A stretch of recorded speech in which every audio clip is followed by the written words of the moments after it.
Hello there, Ray here, and a brand new snapshot is out for the 1.14 version, and this is 19W06A. Now with this one, it's mostly bug fixes, but they did add a couple new features to do with the wandering traders. So I'll be going over all the different changes that they have in this version, as well as all the bug fixes. If you guys haven't already, be sure to go ahead and subscribe. And don't forget, tonight is going to be the Twitch Snapshot stream where we're going to test all the new stuff and see what crazy farms we can build out of it. Now, they also said they made some adjustments to the Wandering Trader, and I was trying to figure out what exactly they did, and I set it to night, and all these guys started taking invisibility potions, and they went invisible, which is so crazy. If I go to spectator mode, you can kind of see him. You can see him sitting here with his particles. So let me just do what I did before. So now I set it to daytime. You see they drink milk, so that you can see him again. Now let's go ahead and set it to night again. And look, they're all drinking invisibility potions and then just go invisible. You just see the particles. I suppose this is a way to prevent zombies from attacking them. So let's see if it actually works. Let's grab ourselves a zombie egg. And let's just put it down. Let's see what he does. He's looking over here. Oh, he's probably looking at some villagers in the house. We also got some other zombies. They're trying to go into the house. We got a wanderer right over here. Well, it looks like he's trying to run away from the zombies. Looks like that zombie may still be tracking him. Yeah, he's still tracking the wanderer. Let's go into spectator mode and see if we can see him. Oh, there he is, yeah. So even though he's invisible, the zombies can still see him. So looking like they're going to have to tweak the zombie AI so he doesn't see them when they're invisible. Otherwise, this is kind of useless. Now, I did say in my previous video that I thought the wanderer should have ability to go in the house or some way protect themselves at night. So it's really cool that they took my suggestion and gave them some really unique behavior so they're able to at least try to ward off the zombie attacks. But yeah, if they just fix that so that zombies can't see them while they're invisible, they should fix it so that the wanderers don't have to worry about them. So let's see what the zombie actually gets to it. Yeah, he can actually go right up to him and attack him. He got stuck in this water here. Yeah, it looks pretty strange that they're just attacking these invisible guys.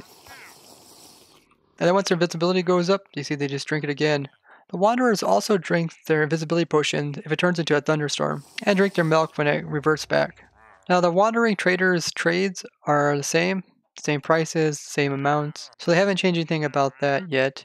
They might have changed the spawning rates of them, as they seem to be kind of uncommon. They also said that they have broken up the particles into individual textures rather than being in particles.png. But you can summon in particles in Minecraft, so you can summon in like the fire cozy smoke. And there's just a little particle there, you can see it. I can summon in some other ones. You kind of see the different shapes of them. There's also the signal smoke, which is a little bit different. And there come in different variations as well. They also added a new optional tag for block items, which is going to be block state tag. And this contains the block state properties to be overwritten after the block is placed. What I guess this means is that something that you have, some item you have, has a special tag, and I'll keep that tag until you place it as a block, and then it'll be removed. If you kill the wandering traders as they're drinking their invisibility potions, they won't actually drop those as items. Same goes if you hit them and kill them as they are drinking their buckets of milk. They also added this new loading screen so that when you load Minecraft, it looks like this. And they said they also slightly improved the startup time, so it should be a little bit faster. Now, loading individual worlds still seems to be quite slow compared to like 1.12.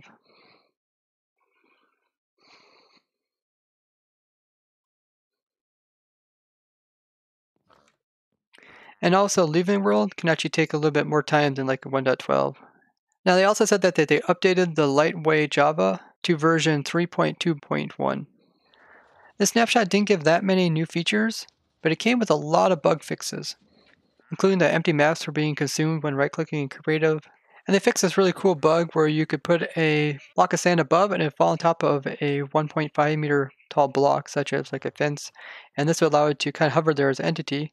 But you can see now it switches from entity over into a block. I'll do F3 plus B so you can see the entity hitboxes. You can see once it comes down near it, then it converts over into a block. So this breaks some pretty cool contraptions, such as what we have at our mob skull farm on the ProtoTech server, where we have these floating sands preventing skeletons from shooting a golem on the other side, making ourselves a skull farm as well as a music disc farm. But there's still other ways to get around this, like using invulnerable ender crystals. They fix a bug to do with container minecarts. Having their items only mostly drop in the positive direction when broken. So let's go ahead and break it, and they have fixed this. So you should see them kind of go in all different directions. They fixed a bug to do with the pandas that have like the snotty noses. When they sneeze, they can drop slime balls, and those slime balls weren't being able to be picked up. So now it's possible to make like a slime farm just using these pandas that have the snotty noses. Every time they sneeze, they have a chance of dropping a slime ball. They also fixed a bug to do with pandas trying to eat their food while also swimming. Here you can also see one of the guys that has the snotty noses. This little green piece right here, they'll sneeze out some slime. Now they fixed a bug to do with advancement serious dedication. This is completed when you use up a diamond hoe, and this wasn't actually working.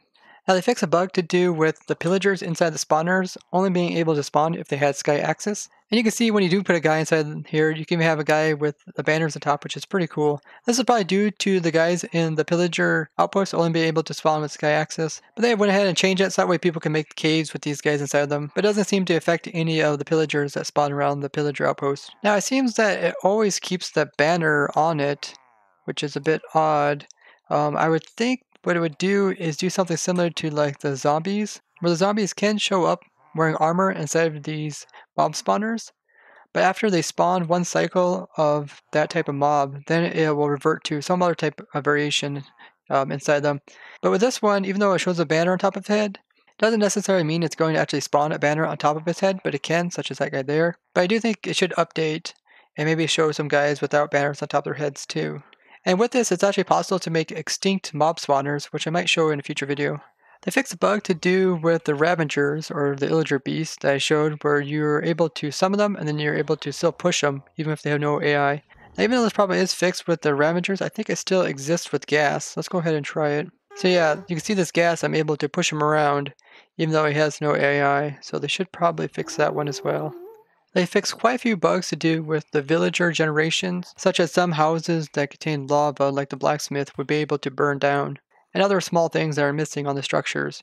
But I still notice that the paths are kind of messed up, like there's big drop-offs in the paths, and there's like grass blocks underneath.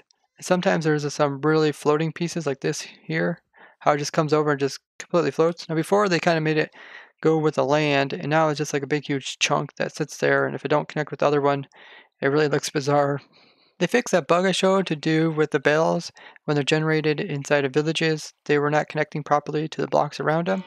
But you can see this one's working fine. I'm sure all the rest are as well, since they said they fixed it.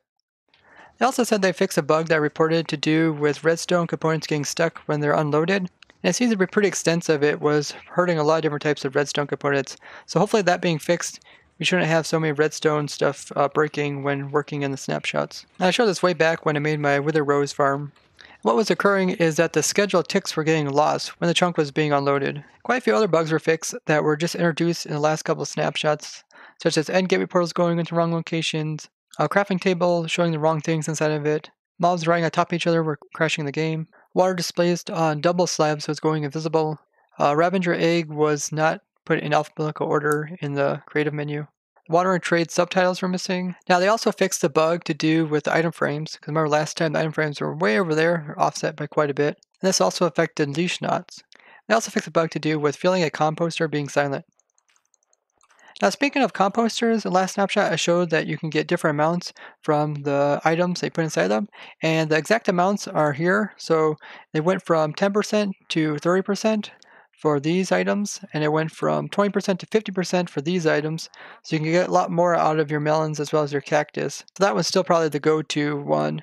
And you went from 50% to 65%, so it's not as much, but these items are in that category. And this one only went from 80% to 85%, and this is only these items. And the last one is the 100% one, which hasn't changed. It's only the cakes as well as the pumpkin pies. Now the items in here still can't be composted, so like the bamboo, poison potato, dead bush, as well as any type of coral. So most changes with this snapshot were just some bug fixes, but bug fixes are pretty important as they can cause quite a bit of problems later down the road, especially ones that are introduced in the snapshot. And they also fixed some long-standing bugs such as like that sand on top of the fence post, which was kind of cool use, but I'm sure it interfered with some other things, and that's why they had to fix it.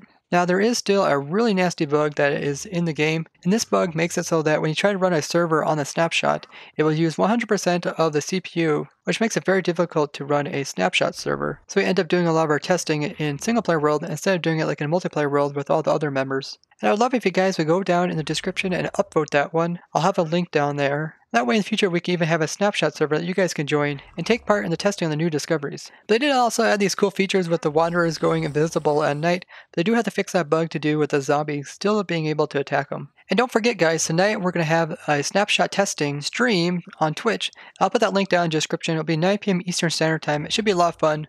I'd like to thank you guys for watching, and if you would like to see more Snapshot reviews for the future, go ahead and hit that subscribe button, and even the notification button if you want to get notified right as they come out. And be sure if you liked the video, go ahead and give it a like as well as share it with someone you know. And I'd love to hear what you guys think about these changes. Do you know of any really nasty bug that still exists in 1.14 Snapshot that you think they should fix? Tell me down in the comments. Bye-bye!